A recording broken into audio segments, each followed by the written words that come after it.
So guys the brand new tag team titles अब finally unwell हो चुके हैं। पिछले कुछ सालों से इसके लिए रूमर आ रहा था कि WWE एक न्यू डिजाइन ला सकती है टैग टीम टाइटल्स के लिए। तो लो फाइनली आज रॉ पर इसे ड्रॉप कर दिया गया है। लेकिन इस टाइटल के साथ वही हुआ जो हर ब्रांड न्यू टाइटल के साथ होता है आजकल। एक तरफ कुछ लोग WWE की कस्में खा रहे हैं कि भाई क्या ही खूबसूरत टाइटल को अनवेल किया है, और दूसरी तरफ कुछ लोग इसे गालियां भी दे रहे हैं कि भाई WWE ने कुछ ज्यादा ही कलर्स का यूज कर दिया, कुछ ज्यादा ही ब्राइट हो गया, यहाँ पर हौच पौच कर दिया है। गोल्डन रेड का कॉम्बिनेशन उन्हें कुछ खास समझ नहीं आया। एंड टाइटल्स का इनिशियल इंप्रेशन तो देखो कुछ ऊपर नीचे ही रहा। अब देखो यार, टाइम लगता है चीजों को एक्सेप्ट करने में। वर्ल्ड चैंपियनशिप जो सेथ लेकर घूम रहे थे, जो डेमियन प्रीस्ट के पास है, उसके लिए भी कुछ ऐसा ही रिएक्शन आया था। लेकिन चलते चलते हमने चीजों को एक्सेप्ट कर लिया। तो हो सकता है इन टाइटल्स के साथ भी ऐसा ही हो जाए। लेकिन आप वीडियो को एंड तक पूरा देखना, उसके बाद मुझे बताना कि आप क्या सोचते हो इन टाइटल्स के बारे में। एंड नाउ आप देख रहे हैं रेसलमैनिक्स एंड सब्सक्राइब करना तो बनता है। वेल, जब रॉ एंड हो गया था, ऑफ एयर चला गया था, चैट गेबल ने कस के सैमी ज़ेन को पीट दिया था। तो उसके बाद सैमी ज़ेन अपने पैर को सहलाते हुए खड़े हो जाते हैं और रिंग के बीच में मॉन्ट्रियल अपने घर पे चिल्लाते हुए कहते हैं कि यार इंजरीज आपको बेटर बनाती है और मैं भी बेटर बन के आऊंगा और एक बार फिर से रोर करूंगा। और चैट गेबल, तुमने जो किया है ना उसका हिसाब तुम्हें देना ही होगा। और फाइनली इसी चीज के साथ हमारा ऑफ एयर रॉ भी ऑफ एयर चला जाता है सैमी ज़ेन की धमकी के साथ। वेल, हम सभी ने देख लिया था आज रॉ पर कि कैसे हमारी मामी ने अपने टाइटल को वेकेट कर दिया, रिलिंक्विश कर दिया, थैंक्स टू लिव मॉर्गन। सो आप पूछ रहे थे यार कि उनकी जो इंजरी है वो लेजिट है या फिर एक स्टोरी लाइन के चलते ऐसा दिखा दिया गया है। तो गाइज मैं कंफर्म कर देता हूँ आपको कि एक रियल इंजरी है। अभी इंजरी का नेचर तो यार हमारे सामने आया नहीं है, बट हाँ, लिव मॉर्गन के अटैक के बाद इतना तो कंफर्म हो ही गया था कि रिया रिप्ली टाइटल को वेकेट करने वाली है। अब टाइटल वेकेट हुआ है तो ये इंजरी जरा सी सीरियस लग रही है। बाकी देखते हैं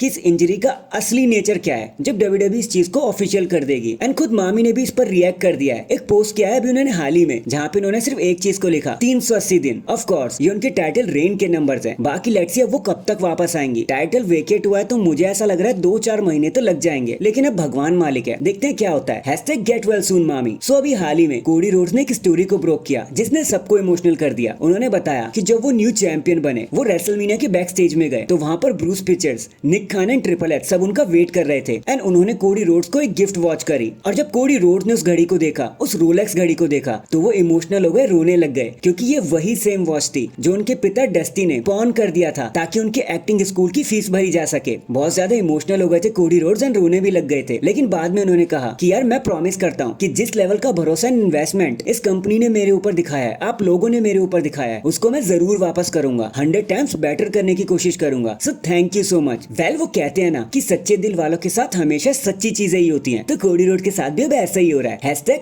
Cody Rhodes. In the and अगर आप ड्राफ्ट के बारे में पूछ रहे थे कि black and gold brand miss क्यों होए जा रहा है, तो भाई आपको ज्यादा मिस करने की जरूरत नहीं है, क्योंकि WWE ने पक्का डिसाइड कर लिया है कि वो NXT को इस बार ड्राफ्ट का पार्ट जरूर बनाएगी, जैसे पहले हुआ करता था। अब एक बारी फिर से NXT थर्ड ब्रांड के नाम से जाना जाएगा और एक बारी फिर से NXT अपना सर उठाएगा। कुछ स्टार्स NXT से मेन शो पर कॉल अप किए जाएंगे और कुछ मेन रोस्टर के स्टार भी हम NXT पर जाते हुए दिखाई दे सकते हैं, जिसका मतलब ये है कि वी आर NXT एरा अब दोबारा से फुल फोर्स में वापस आने वाला है। So hashtag we are not your kind. So that is it guys. अभी के लिए तो बस इतना ही। आप मुझे बताना आपको ये न्यू टैग टीम टाइटल्स कैसे लग रहे हैं, कमेंट करके जरूर बताना। एंड चैनल पर नया है तो चैनल को जल्दी से लाइक एंड सब्सक्राइब कर दो। बाकी मैं मिलता हूँ आपसे किसी और अपडेट के साथ। तब तक के लिए अपना ख्याल रखें और खुश रहें।